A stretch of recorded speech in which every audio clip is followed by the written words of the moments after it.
Hello everybody, my name is Girl Lady Productions, and today I'm going to be listing 7 sets that we can expect to happen in Wave 2 of Harry Potter.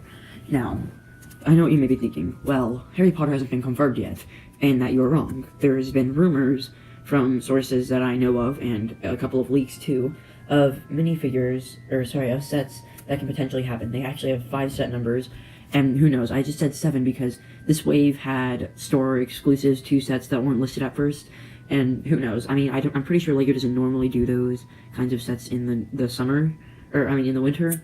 But still, I'm just gonna assume, since the line is doing so well, they're probably gonna have more than 3 to 5 sets just this winter. And I'm also saying this, some of the sets here might be pricey, because you guys are probably gonna be wondering, why are these sets so expensive? These are rumored to come out in January.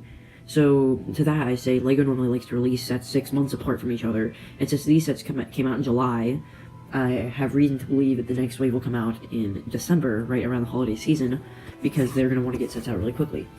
Now, with that all being said, I'm going to do what they did for the first wave and have 2 sets from Fantastic Beasts and 5 from the Harry Potter films. And there'll probably be a couple of brickheads in there or so.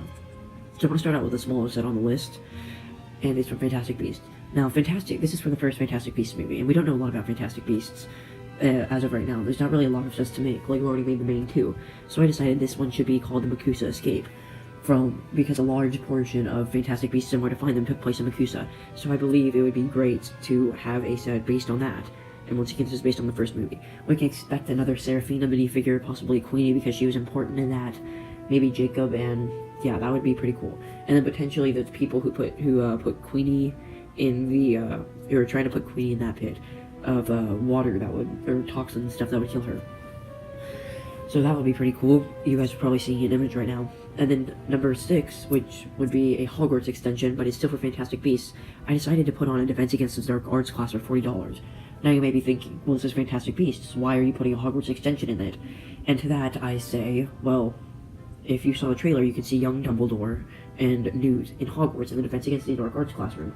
So I thought, well, since I know for a fact we're getting a young Dumbledore in Wave 2, then what set would he come in? So I decided to say, well, I mean, I think it would be logical to put him in a Defense Against the Dark Arts classroom. This would also give us a new Hufflepuff torso, similar to the one that Harry, Ron, and Hermione get in the CMF line. So that would be really interesting to see. We would also get a Boggart cabinet, and I think it would also be cool because it would double as a good classroom that we could use for Lupin, because we got him in the Hogwarts Express and we don't really have anything to use him or display him with. So it would be a 2-in-1, and it would also be great for our Hogwarts castle. Now we're moving on to the next little area, and we can assume that this is going to be Harry Potter, and so yeah, the cheapest set on this would be $35, a Hagrid's Hut. The last Hagrid's Hut was around that price, and I think it's reasonable. Well, it was actually $40. But this time we would get the full Hagrid's Hut, including that small little structure to the side of it, and possibly a couple of trees. It would potentially come with Hagrid, Harry, Ron, and Hermione, and then maybe Draco or Neville from those scenes, which, if you haven't read the books, it was actually Neville who would get the Forbidden Force instead of Ron, so yeah. I mean, I think this would be cool based on the first movie, and then I think it would also be great to add in a Quirrell. Obviously, not all those figures would make it. Probably only 3 or 4 of them would make it in. So yeah, probably just Hagrid, Harry, Draco, Neville, and then Hooded Quirrell. So yeah, and it would also come with a couple of trees, similar to the ones in Aragog Lair, because he's right off the Forbidden Forest, and potentially a small pumpkin patch, so you could use it for multiple movies. And yeah, I'd say also throw in a Buckbeak there, just so you could use it for different movies. Next up, I have the Shrieking Shack. Now, I know the last time this was made was in 2004 for the Prisoner of Azkaban. And you may be wondering, well, this is a really odd inclusion. Why would you include this here? Well, the reason I included this is because we all noticed that there's a lack of important characters in the CMF line, such as Sirius Black, who we obviously need. We're missing a Wormtail, and then a proper version of Lupin, not the trained one, but like in actual robes, Lupin. So yeah, I think this would be a great set, and it could potentially come with Honeydukes like the first one did. It's a $10 price increase because they probably put in a lot more details and functions. And we'd also get a new mold for Padfoot and a new mold for Moody, so that would be really interesting. It would probably come with, again, Padfoot, Moody, Wormtail, Azarat, Harry, Hermione, and Sirius and Lupin. And that would be a pretty cool minifigure lineup, if you ask me. Now, the next set on the list is a Chamber of Secrets and Forbidden Corridor combined as $80. I know what you're thinking. well, that's kind of an odd inclusion. I don't think LEGO would put those together. Well, to that I say, well, that's not exactly true. LEGO put out an interviewer with the designer in another language, so not English, so a lot of us haven't read it. But they mentioned making a Chamber of Secrets that could go under the Hogwarts Great Hall. So I think that would be a really cool design, and if they actually are able to do that for Wave 2, it'd be neat. But I think since there's also the Whomping Willow, that they would have to put something into that, so I think the Forbidden Corridor would be great, and you could just move the Mirror of Erised off the top of the Great Hall down to the bottom floor. Now, this would also have a top attachment of Moaning Myrtle's bathroom, and the top would just be layered with, what's it called?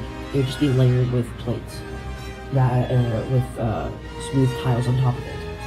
Now, the way the Hogwarts Great Hall Multi-Glow would attach is Moaning Myrtle's bathroom is going to be like one of those small sub-assemblies that are in, the Whomping Willow, except it just stays there. It's the only thing attached by studs. So then you would connect everything through the Whomping Willow's pins, and everything would stay there, and there'd probably be something on the Great Hall, assuming you built everything correctly. So I think that would be a pretty neat design to have, just to hold everything still, and it would also give great terrain and structure to everything.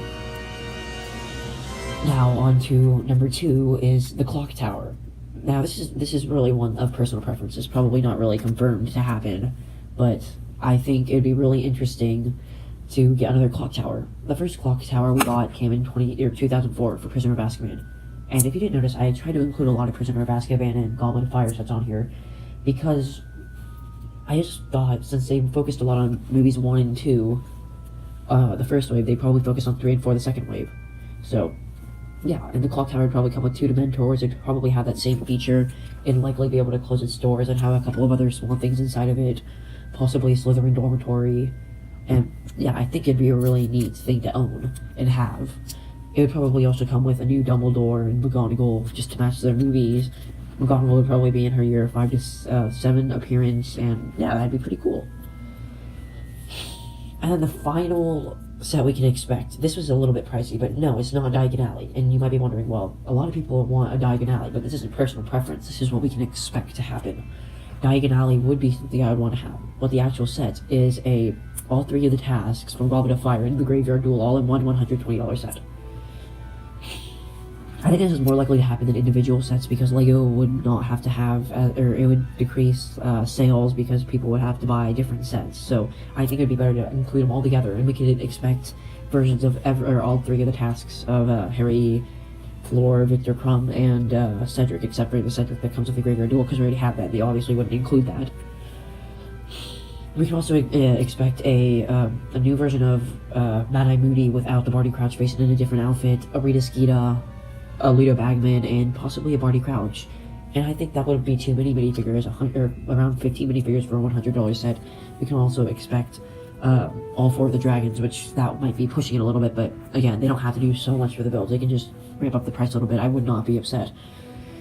And then we can also expect a Lord Voldemort, and he'll be different from the minifigure series, because the minifigure series is in Order of the Phoenix to Deathly Hallows 2 attire. So this one we can expect to be in Graveyard Duel attire, the black, and possibly a new angrier or more smiling, like the old one, a deceptive smile. So I think that'd be pretty interesting. Possibly a smile, because he was really happy whenever he got brought back.